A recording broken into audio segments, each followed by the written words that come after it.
Om Sahana Bhavatu Sahano Bhunaktu Sahaviryam Karavavai Tejasvina Aditamastu Ma Vidvishavahai. Om Shanti Shanti Shanti. Peace, peace, peace be unto us. May the Divine Being look over us lovingly as a mother and father. May the Divine Being support and nourish us as a mother and father. May we have the strength and skill to study together the art of spirituality. May no misunderstandings arise amongst us. Om, peace, peace, peace be unto us and to all beloved beings everywhere. So, here we are. Apparently a lot of people weren't aware that we were starting the class back, but we're just going to go ahead. Maybe they tried to log in at 11. Right. Yes. Anyway, we did the best we could to get the word out. No, you were very clear, Cindy. You highlighted it, 12 to 1 Eastern time. So it was very clear. I logged in at 11. Did you? Okay. Well, Yeah, now you know. This change of time, it helps me to work on my resistance to changing schedules. Ah, very good. Oh, there's Catherine. Very good. So we're studying Realizing God. And if I have it marked correctly, we'll start with these words. Faith is the faith in the words of the Guru and the scriptures, what we call Shraddha. Now, the Guru, of course, is the divine person. The Guru and therefore the scriptures are regarded as the words of the divine person. One can have a personal guru, but it's not necessary. It's advantageous, but it's not necessary. So the words of the guru are the words of the divine person as expressed through the lips and the thoughts and the writings of those people who you are following. So that's what it means, faith in the words of the guru. Of course, if you have a personal guru, that is an additional bonus in that that person can deal with you in a very personal way. And they're very insightful, otherwise they wouldn't be gurus, those that are true gurus. So we must have faith.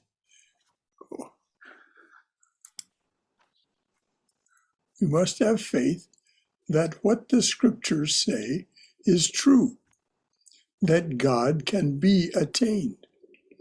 And faith in the Guru has attained and says, yes, it is possible for you, for everyone to realize that. And then also to have that confidence in yourself that, yes, I can realize him. This is the first thing. There are 7 centers of spiritual consciousness. Generally, the minds of all people dwell within the 3 lower centers, the anus, the sex organ, and the navel. The mind begins to dwell in the 4th center, in the heart, when you begin to meditate upon God. Now, let's talk about the word meditate. The mind begins to dwell in the 4th center, in the heart, when you begin to meditate upon God. And by the way, there'll be a lot about this tomorrow when we talk about the waking from Maya's spell. But this meditation on God means the effort to reach that divine awareness. It doesn't mean that you're a fully accomplished meditator. It just means when you begin that process, that's what the Swami says. And so the slowly and slowly, you become aware of the divine presence in your heart, what Swami Prabhavananda calls the living presence. Then love grows in your heart. During that time,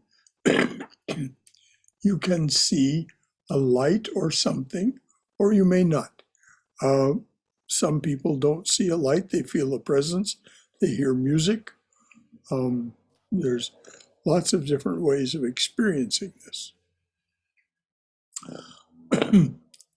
When the mind goes to the next higher center at the throat, you have become purified. When the mind goes there, you cannot bear, at least for some time, to talk or think of anything but God. If somebody talks about other things, it what again? What is that word? It's a jar. It jars you. Jars you. It jars you. And this is the experience of people who have been in this life a long time and have experienced that rising to the heart and beyond, that it's difficult to listen to people talk animatedly and interestedly about worldly things. Then when the mind comes to the center between the eyebrows, you enter into samadhi. There you see either God with form or God without form, and you enjoy such bliss, such happiness as you have never felt in your life. Now this is Nirvikalpa Samadhi. This is the experience. This is the experience of the divine. And it is devoutly to be wished for that this presence fills your heart, pushes everything else to the side. Everything else goes to the periphery. It's inconsiderable in those moments when you're in that state. And as he says, the Swami says, you see either God with form or God without form. And neither is preferable. Each is whatever you experience is perfect for you, God with form or God without form. And you enjoy such bliss, such happiness as you have never felt in your life. This is the beginning of being fully awake and remaining awake. That is known as the lower samadhi. When the mind comes to the 1,000-petaled lotus in the center of the brain, there is what is known as Nirvikalpa Samadhi, union with Brahman. In the lower or Savikalpa Samadhi, though you see reality, there is still a distinction between you and God. And the image that comes to mind is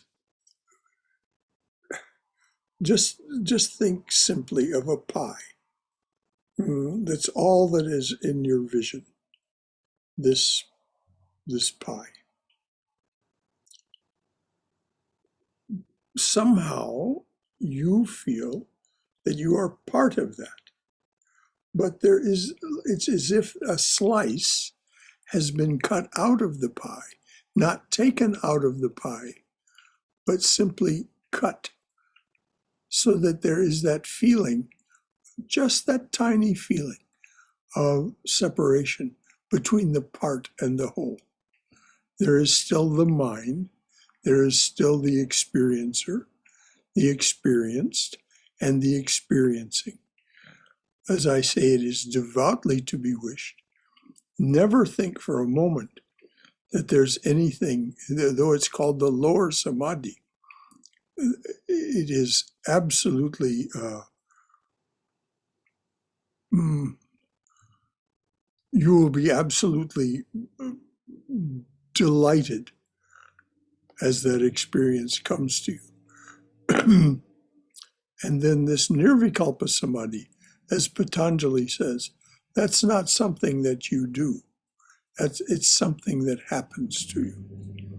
And so we don't even think about Nirvikalpa Samadhi or, there's nothing to say, or there's no mind there. There's no experiencer there. So you are, as it were, a part of God. You are experiencing God. But when you go to the very highest, the ego, that thinking, conceptualizing, languaging mind, but when you go to the very highest, the ego is wiped out completely. As Patanjali points out, when the impression made by that samadhi is also wiped out. As Patanjali points out, when the impression made by that samadhi is also wiped out, so that there are no more thought waves at all in the mind, then one enters the samadhi, which is called seedless. This is Nirvikalpa. Now, seedless means it gives rise to no effect. There is no seed of awareness or action to be watered by your awareness and grow into something. That's all that can be said. It's absolutely inexpressible. And it is certainly, if I knew more about it, I would tell you more about it. But that is, that's all I can say. And that's really all the Swami can say, though he himself had experienced Nirvikalpa Samadhi. You can't speak about something of which there is no experience. There's no thought waves about it.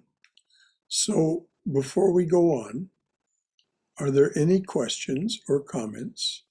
Anything from your own wisdom to add, or anything that you would like to ask about this movement from the three lower centers, which is where, as the Swami points out, most people dwell most of the time, and then how it is that you move to this higher center of the heart, the center of your being. Just think, there are three centers below, three centers above. This is the center of your being. When you come to this, that is when spiritual life truly begins. Before that, there is aspiration for spiritual life, and that is the awakening that has given you that grace, that there be an you aspire to spiritual life. Now, as will be talked about tomorrow, the process of actually awakening the heart center, then spiritual life begins. And as you go higher and higher, spiritual life becomes more and more what you are, not something that you are doing. It becomes something that you are. So are there any questions or comments at all?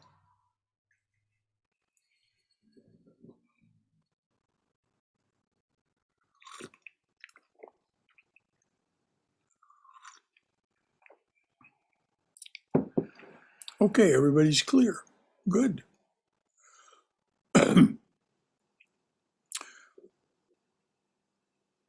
Let me just re-emphasize that until there is this opening of the heart center, one's spiritual life is aspirational, devoutly to be wished for, that aspiration, that yearning. When you reach the heart center and you begin to feel that living presence, then you think, what is this? And then this Savikalpa Samadhi becomes possible for you and will in time occur. So the Swami says, in this connection, let me quote to you Sri Ramakrishna's experience. He first had the experience of Divine Mother in Savikalpa Samadhi. And you can read about this in either his experience of the Mother, in either the Gospel of Sri Ramakrishna or Swami Chaitanananda's book about him called The Divine Play, or you can read about it in the book The Great Master, which is a different earlier translation of Swami Sharadananda's book about this. So Sri Ramakrishna first had the experience of Divine Mother in Savikalpa Samadhi.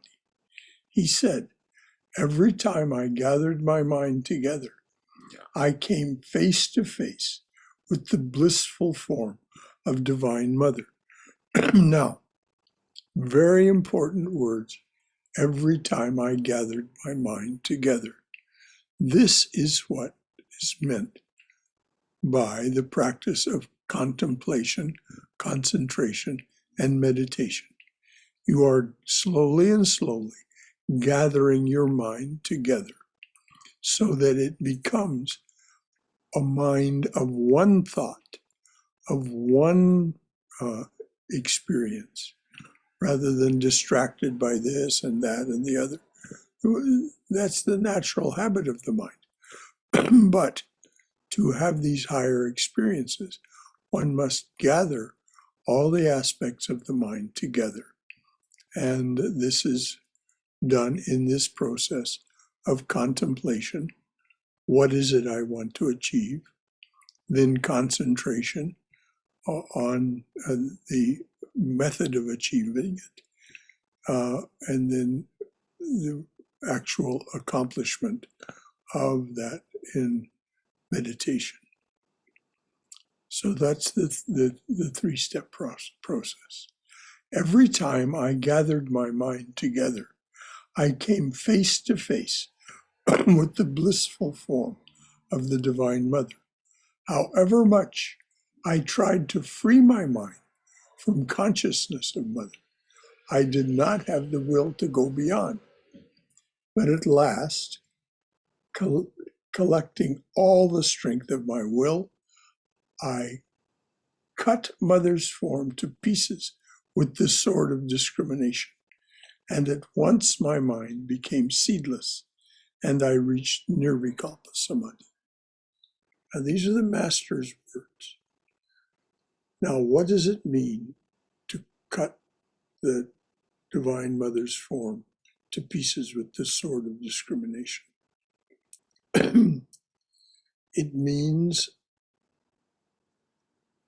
in your contemplation, concentration, and meditation, emphasis first understanding, fully understanding that even that as an experience, even that experience of the blissful Mother is part of Maya. Anything that is experienced, anything that can be known or thought about is part of Maya. Even this highest form of Vidya Maya, the blissful, loving knowledge. So the sword of discrimination says even this is not the highest. And so it's very moving to read this description of Sri Ramakrishna's experience with his guru, Totapuri, his non-dual guru, which you can read in the Gospel. And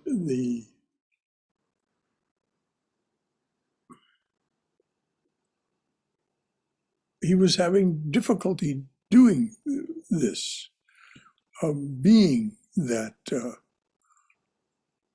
non-dual awareness.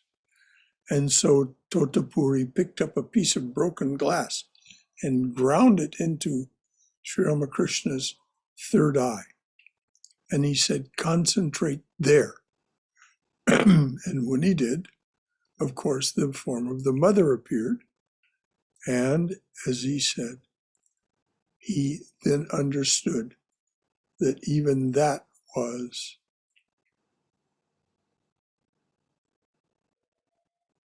a lower understanding of the nature of true reality. And so, with the sword of discrimination, he cut Mother's form to pieces. And just exactly what that process means to us, we can't say much about it. But nevertheless, that's what he did. And so he reached Nirvikalpa Samadhi. Again, at any time, if anyone has a comment or a question, don't be shy. Remember, this is an interactive thing that we're doing here. We do this together. We practice the art of spirituality together. May we have this strength and skill. So don't be shy about... Okay, I'll jump in. Okay, Fred? Good. What you're talking about just sounds so advanced, but it reminds me of where I'm at is I have a strong feeling or sense or an intuition that I am interacting with the divine. Mm-hmm. And I've run across some statements in here and plus some other things I've watched, some YouTubes, that some people like do, it sounds like positive thinking, imaginary things where they are the divine being, and that seems to be the top level, I guess. But it doesn't seem right to me to do that. I don't see it yet. So I guess that means I am where I am or something. I just thought I'd comment. Fred, that's exactly it. This ascension from the opening of the heart center to these other higher centers comes with greater and greater understanding. But one must have faith that they are in the perfect place, and we have no idea, we just have no idea how quickly we will move to a higher state of being, when the knots of the heart will be unloosed and we will spontaneously arise to a higher state. So this divine discontent of, yes, I am where I am, but I know there's more because I hear it described, and I don't understand the descriptions. Of course not, because we only understand when we too have experienced. But the difficulty or the challenge is to not let that divine discontent become impatience. Because if we become impatient It's just another distraction. It just pulls our mind away from what we're trying to do. Impatience is just another aspect of ego, saying, oh, I'm not good enough yet, or somehow it's being denied to me, or whatever it is that is an expression of impatience. So when one finds oneself being impatient, why isn't it happening faster and so on? And believe me, this happens even to the great ones. You can read their stories, this impatience. And they then come to an understanding.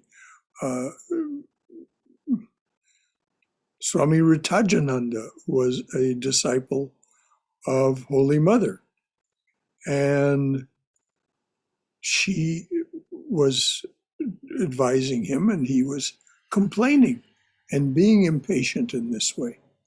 And she got sharp with him. She said, "You're in the perfect place. And furthermore, simply ask the master for what you want." And so we we have that asking the divine presence, which is within us and isn't outside somewhere, but we can visualize it through a picture or something.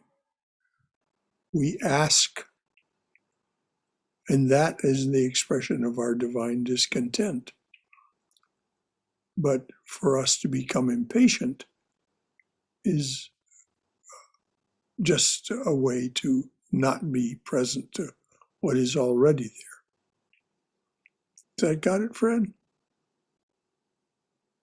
Yes, thank you very much. And yes, you're right.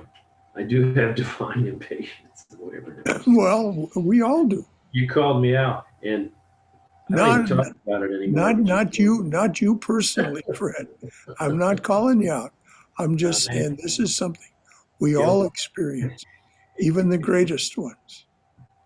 Swami Ritajananda was great indeed. So anything else from anyone?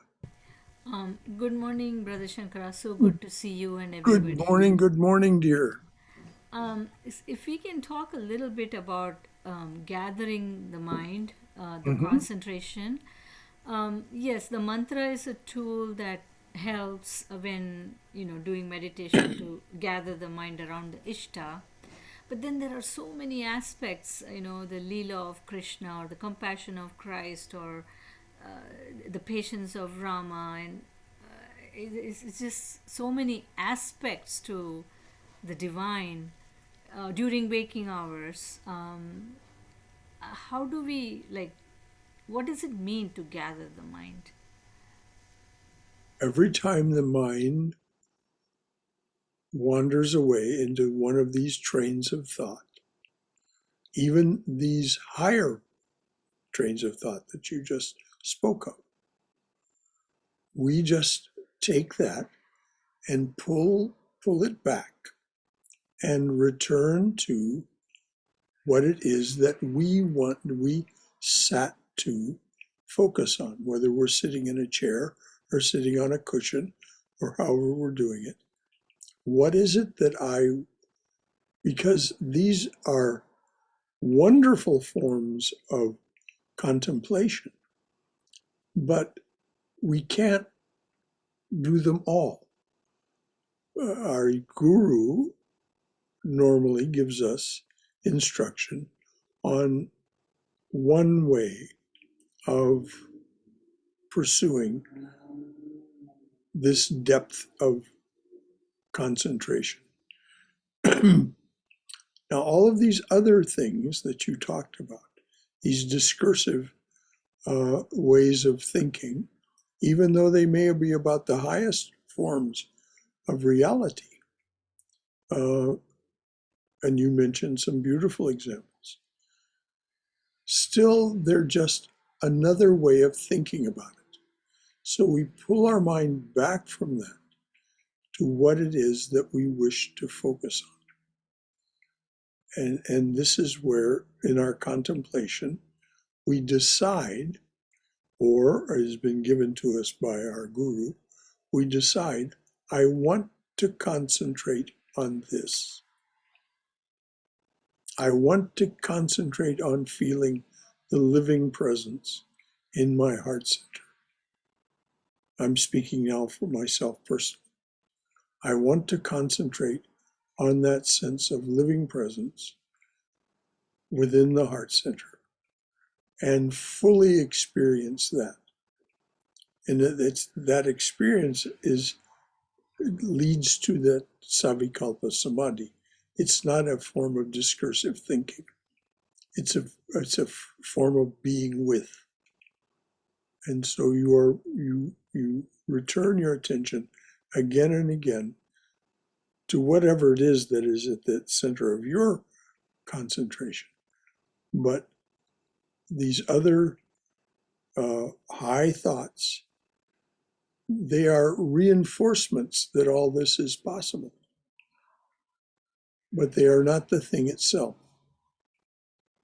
They are thoughts about the thing itself. And so whatever the thing itself is to us, that's what we return our attention to. Very good question, Swami.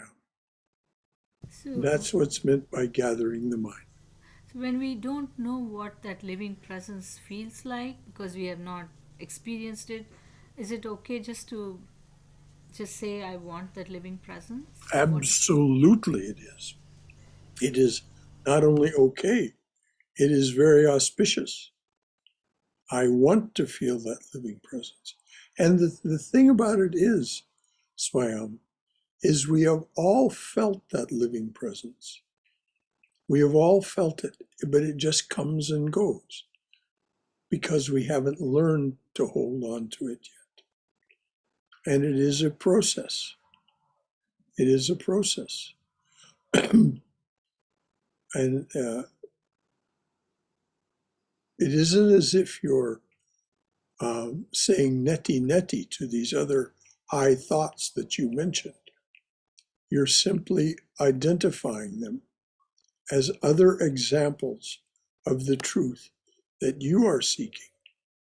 Where does the compassion of Christ come from? What is it that is true of the heart of Christ? What is it of true of the heart of Rama that gives him that infinite patience?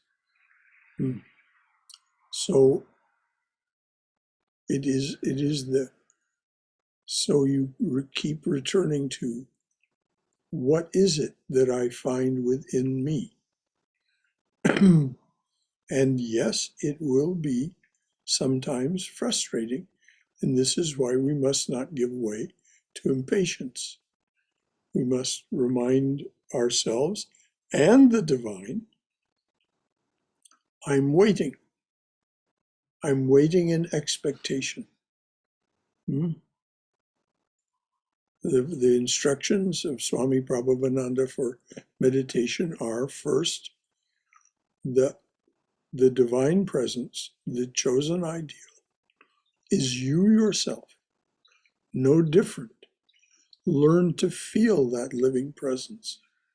Now, that doesn't mean learn to feel it in a day or a week or a month. It means learn to feel that living presence slowly and slowly. How?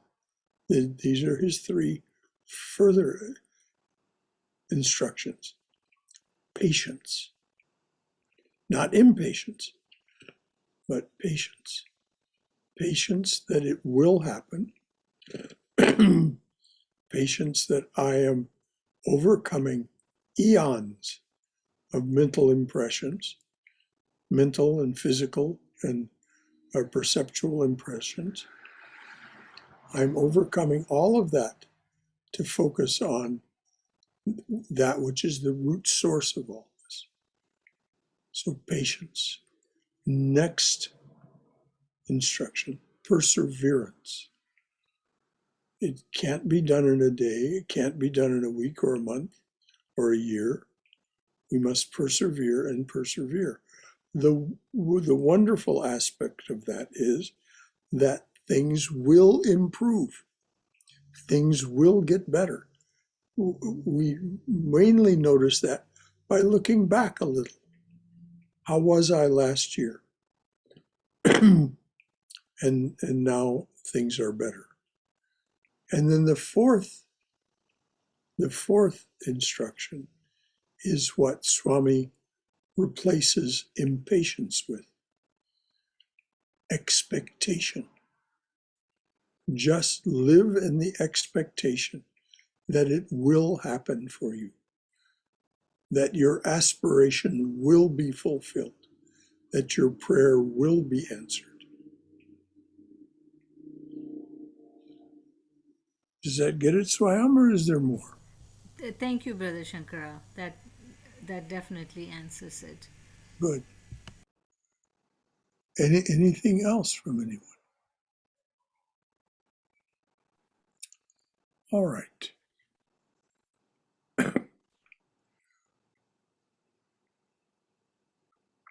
Oh, I left out one sentence from the quote from the Master. He says, "My mind became seedless, and I reached Nirvikalpa Samadhi. It was beyond all expression." And the great ones somehow always point to this. Rama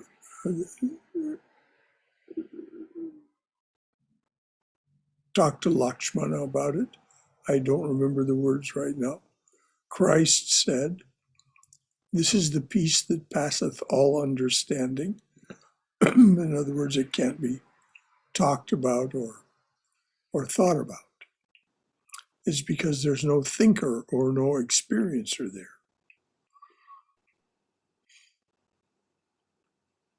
Brother Shankara, Yes, I have a question regarding the experience, because you said experience you can't have an experience without a thought. And exactly. then it appears that the reaching that point where you are in contact with the divine, it seems like it's an experience, but then you're saying experience, but it's not experience, because all what we experience, even thought, is Maya. So Well, is this is the divine exists within Maya, clearly. Otherwise, there would be no Savikalpa Samadhi. There would be no experience of the divine and nothing else. In that moment, in those moments, there is nothing else. There is only the divine presence. But you are still experiencing it. The highest, which is, as Patanjali points out, it's not something that you do or can do. It's something that happens to you. Samadhi and liberation, at that kind of liberation, is something that happens to you. Now, when I say that kind of liberation, what do I mean? There's a different kind of liberation. That liberation, that it's the liberation given by the divine presence within yourself of no longer having to take human form, because you no longer need human form to go on with your spiritual journey. So this is the difference. And this business about Nirvikalpa Samadhi, when Sri Ramakrishna says it's beyond expression, and when Christ says it's the peace that passeth all understanding, it's because there's no understander there. There's only the divine presence, which is not, thought and experience, all of that is change. Change happens within Maya. when one goes into this Nirvikalpa state of realization, there is no change. You simply become one with the changeless, the eternal, the limitless. And what that means, Katrina, I cannot tell you. I cannot tell you. I have not had that realization. So I can't say, but even Sri Ramakrishna couldn't say anything about it. That's what he meant by it was beyond all expression. So once you have the realization, you know that you've had the realization. There's no way you can tell anyone about it. And only a very few people will recognize that that is what has happened to you. And it's those people who have also been in that state of realization. So it's not that there's anything at all wrong with Savikalpa Samadhi. There's everything right with it. It is conscious, aware union with the divine and knowing that that is who you are. Does that clarify it, Katrina? Yes, it does. Thank you very much. You bet. Brother Shankara, Yes, dear. I have again question on this gathering the mind. Yes, dear. So we discussed that one of the examples of like what we could ask or focus when we gather the mind is to ask to feel the living presence. Could maybe get some other examples of what we could be gathering the focus on? For example, wanting to get rid of desires. Could that be like a focus or? The wonder is, Swaya, that as we pursue this higher form of knowledge, the desires fall away of themselves. It's one can discriminate against desires and say, this is a fruitless way to spend my time. This is contemplation. You're discriminating and contemplating desire and its fruitlessness. But when you wish to go beyond that, you say, well, what is it? What is my higher desire? What is my spiritual desire? What do I wish to be, to become? And you don't have to worry about being desireless. Then when you become that, you become desireless. This is pointed to so strongly by Swami Mahapurush Maharaj, Shivananda. He says, the thing to do is install God in your heart.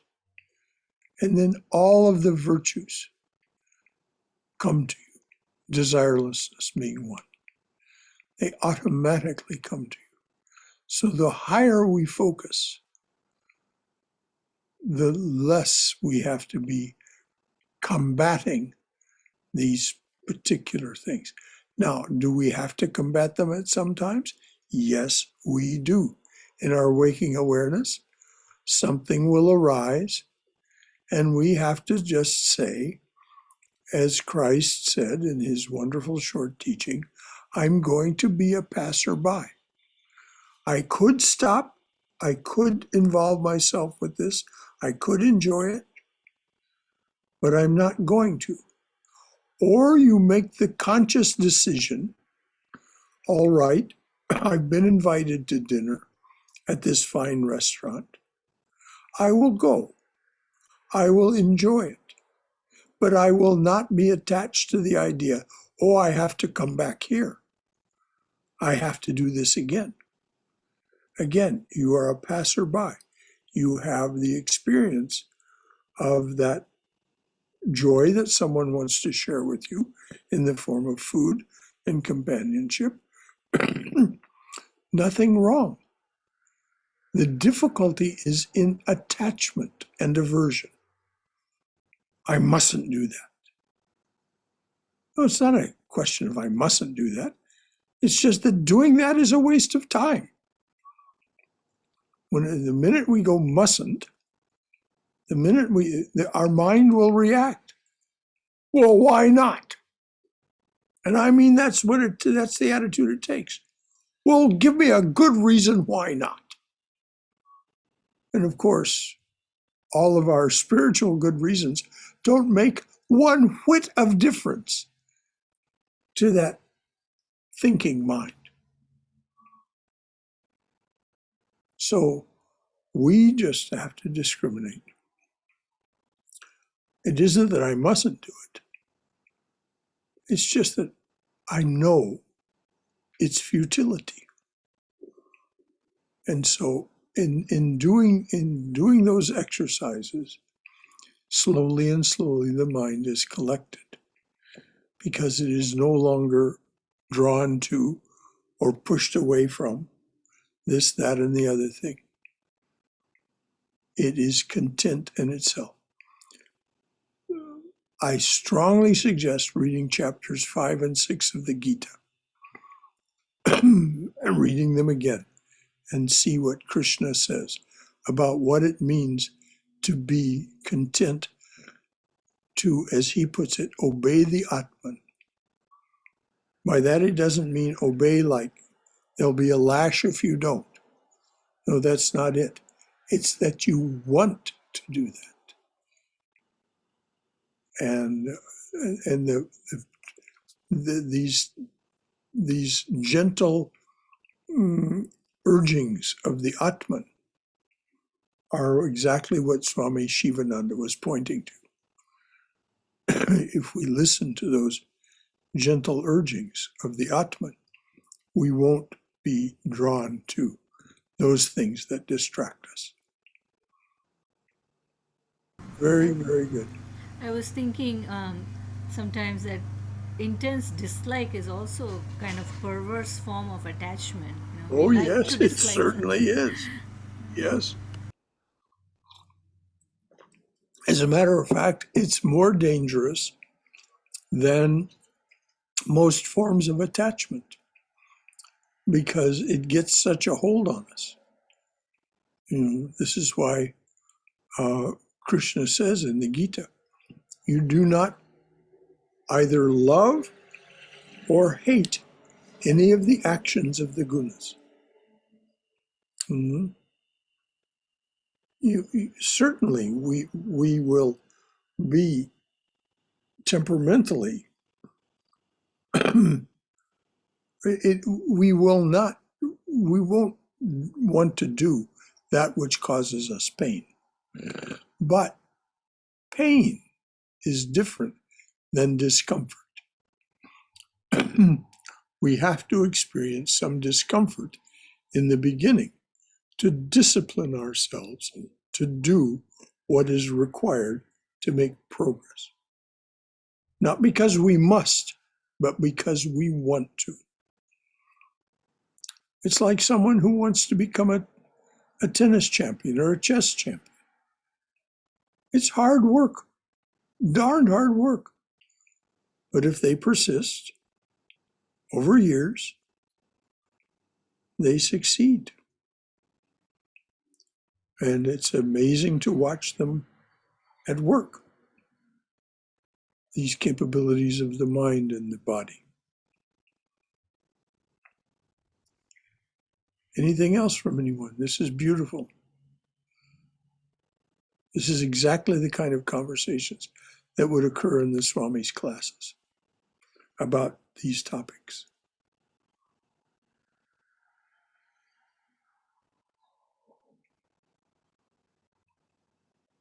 Anything else? Okay. I think this, philosophically, it is called Tripurti Veda. Is that right? Yes, yes, Brother Shankara, Tripurti Veda.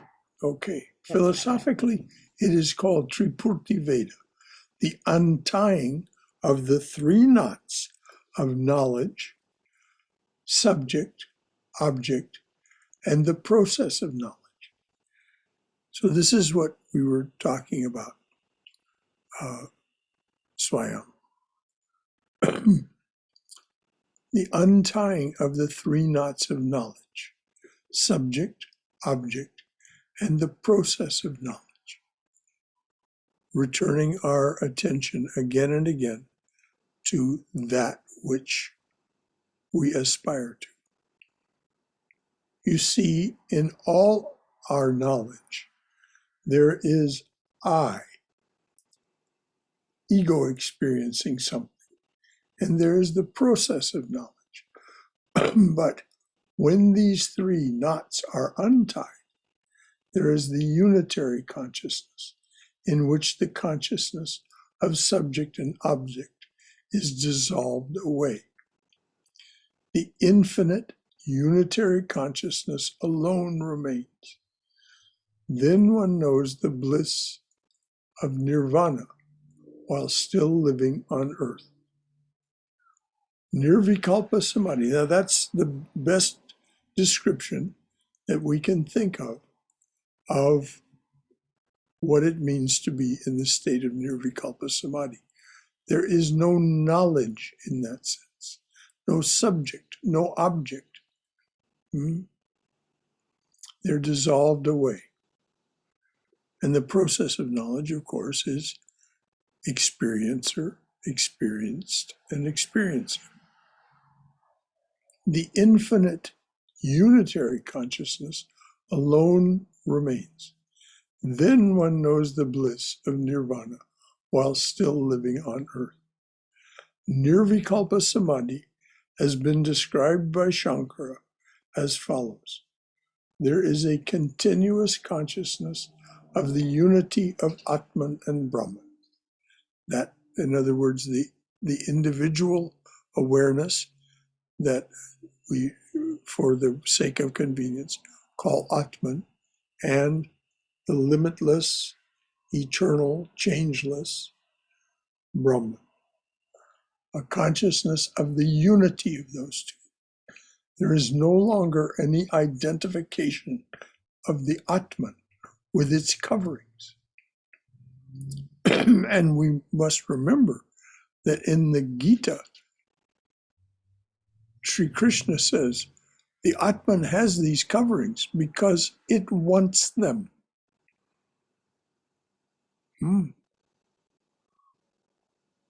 That's how we got into this pickle.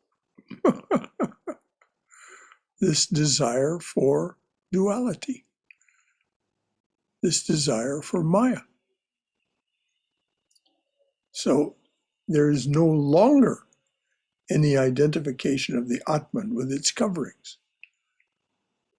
All sense of duality is obliterated. There is pure, unified consciousness.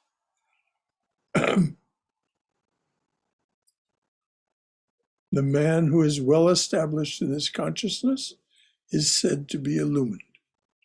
Now, we can repeat these words until we're blue in the face.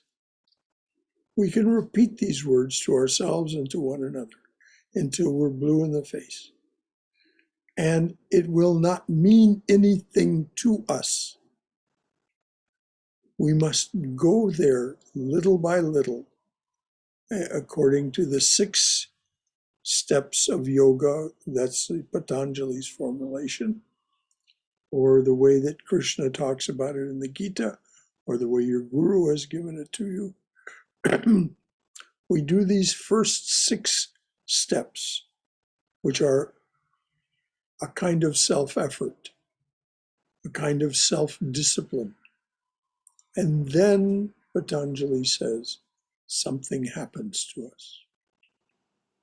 And it's unknowable, how and when. It's unknowable why. It's simply that's what is next. It isn't that we shouldn't repeat these words to ourselves. It's just that we mustn't feel badly that we don't quite exactly know what they mean. There's only one way to know what they mean, and that is to go there. And of course, that's all of our journey. That's where we're headed.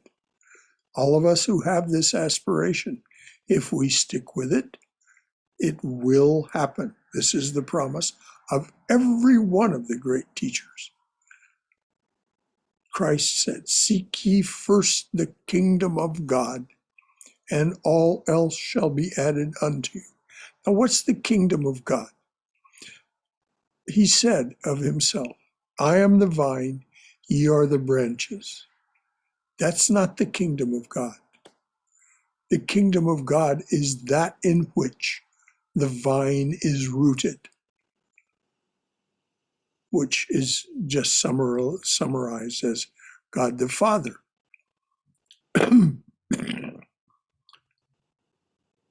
But we don't really know what's meant by God the Father. God the Father is unknowable in the ordinary sense of knowing. So we pursue, seek ye first the kingdom of God, and all else shall be added unto you. And that's exactly what is being said here. That if you do indeed pursue that Atman, you seek the Atman, as Krishna talks about in chapters 5 and 6 of the Gita. If you seek the Atman, all else shall be added unto you. Any final questions? We have just a couple of minutes left. Any final? We're going to leave it at consciousness is a man who is well established in this consciousness is said to be illumined. We're going to leave it for this week. I've got one question. Yes, Fred. On the untying of the three knots. So if you, like everyone is probably experienced when they concentrate on a certain problem they're working on at work, or if you're an athlete, you get in the zone, or the concentration practices recommended Patanjali, right? Uh-huh. The subject seems to disappear during those moments. Yes. Agree with, is that right? Yes. Your awareness becomes one with with that which you are concentrating on. So it's not, I don't know, it's just a comment. I thought that was what I was experiencing. And so it's very important for us as spiritual aspirants to be careful what we concentrate on. Because as Patanjali points out in the powers section of the Yoga Sutras, if you concentrate on something, if you concentrate on the psychic aspects of your being,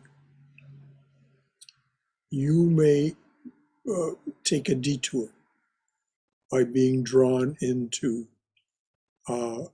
the pleasures of exercising those powers.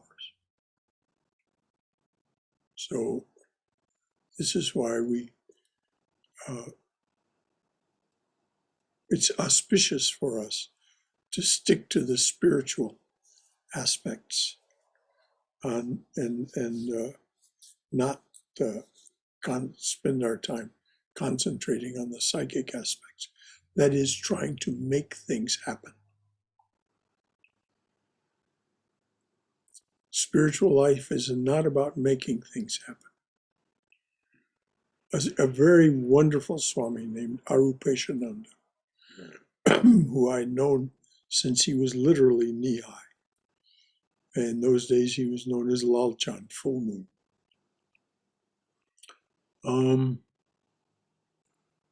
He had grown up finding it very easy for him to use the powers of his mind and his psyche to achieve everything, including a PhD in the most advanced forms of quantum mechanics, which he then, because it was the instruction of his guru, he renounced that. He renounced all that could have come to him, and much was offered to him. Arupeshananda said there was nothing more frustrating to him, nothing that caused him more impatience. And this is a man who, this was one of the most capable human beings I've ever personally known, just in terms of pure, raw capability of achievement. He said, it's not the same kind of achievement. And so he was learning what patience meant, because he'd always been, there was no need for him to be patient in his worldly life up to that point of becoming a Swami. He could just do things. So it's very important for us to be careful about those things we try to make happen through the use of our spiritual and psychic power. And just let them happen by the pursuit of our goal, which is gathering the mind together. Good question, Fred. Thank you, brother. Anything else from anyone? So, Brother Shankara, with that said, is that part of the temptation that spoke about when Jesus was tempted in terms of? Yes, indeed, Katrina. You've hit it square on the head. You know, oh, we'll turn this stone into bread. You're hungry. Have some bread.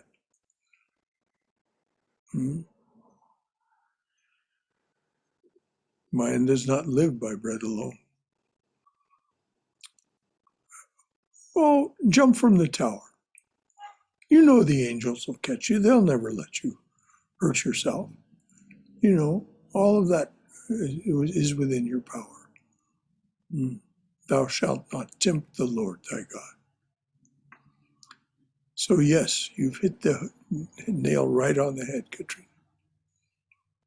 Christ could have turned that stone to bread. Christ could have leapt from the tower. But it's like these people who are so foolish now as to not get vaccinated for the virus. Thou shalt not tempt the Lord thy God. You know, all these people that say, my faith will protect me.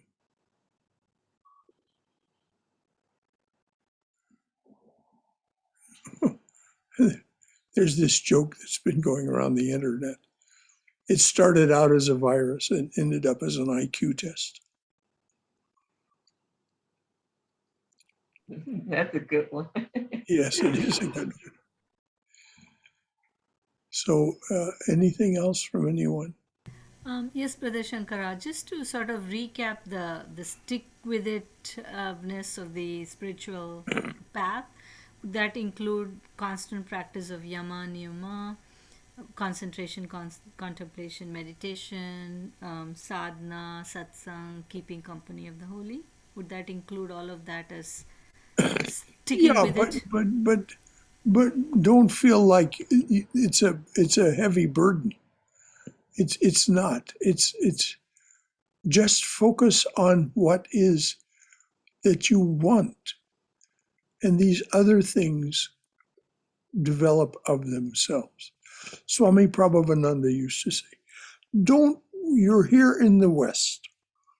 The West is what? The land of death, the land of change. And you know, you've seen the brilliant light in the East. You've seen it.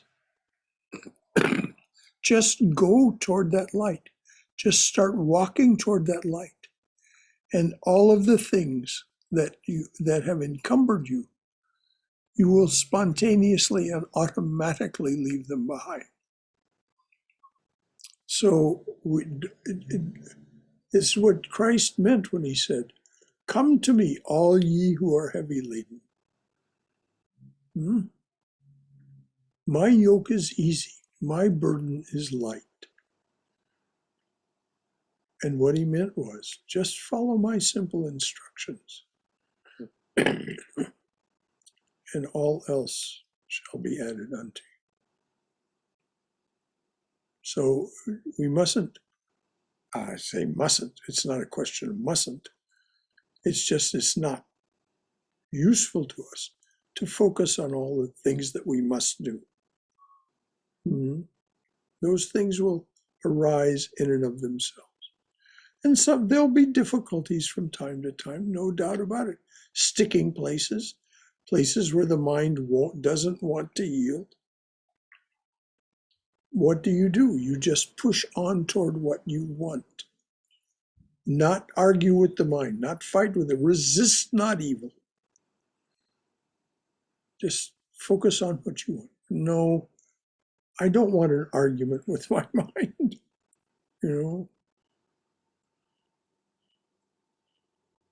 It's very clever, and we'll keep making up all these excuses why I'm wrong to be doing what I'm doing.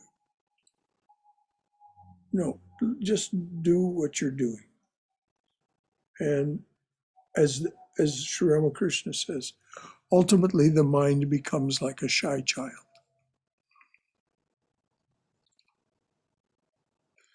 And stops troubling you with all of its guna-bred activities. Just remember, it's always good to remember that all this business that's going on in the mind is bred of the activities of the gunas. It's not you doing it. The you of you is the divine being. These coverings that somehow we chose to wear are made of the gunas, and they constantly are at play through the actions of the gunas. So we just become the witness, the passerby, and say, all that is not me. I'm sticking with the Atman. I'm believing in the Atman. I'm seeking the Atman. Thank you. I still haven't forgotten your rendition of that tune, Brother Shankara. That was really great. Well, thank you, dear. The words have been modified a little. The last verse now goes this way. Some people are afraid. Some are afraid to die. Maybe this is why. They never heard these loving words as they were sighed for them. Sure, it's hard and mean, a heart attack machine, but it can't scare you if you're sticking to the Atman, believing in the Atman, seeking the Atman, seeking for the Atman, and you will never die. And I shall never die. No, we shall never die. I'll sing it again sometime, Fred, with all of there's been some other little tinkering with the lyrics.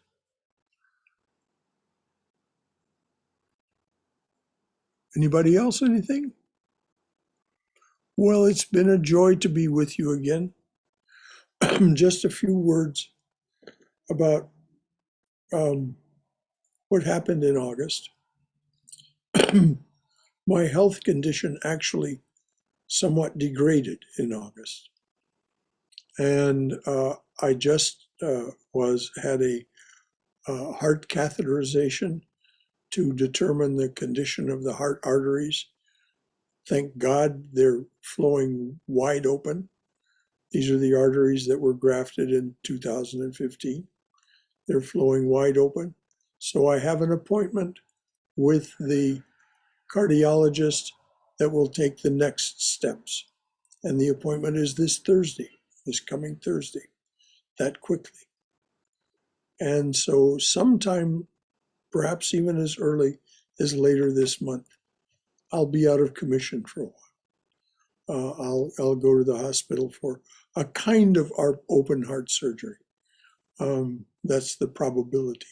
It's not one where they break your chest open like they did before, but they go in through the rib cage and they put in the kind of pacemaker and device that they wanted to put in, or the doctor wanted to put in before, and also do something to the atria of the heart, the two top chambers of the heart, to help them not interfere with the function of the heart through fibrillation, atrial fibrillation. So, of course, you'll be kept posted about all that.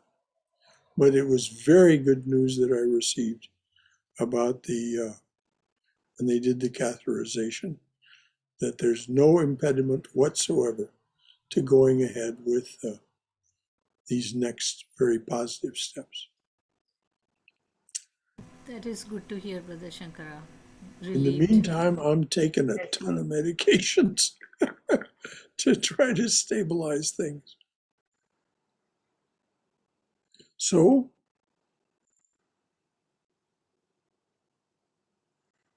dearest Lord, a flower at your feet for each one who comes to your open door. A flower at your feet for each one who stands by your open door and says, come to me, offering to break this world's chain that binds us down to ignorance, suffering, and death.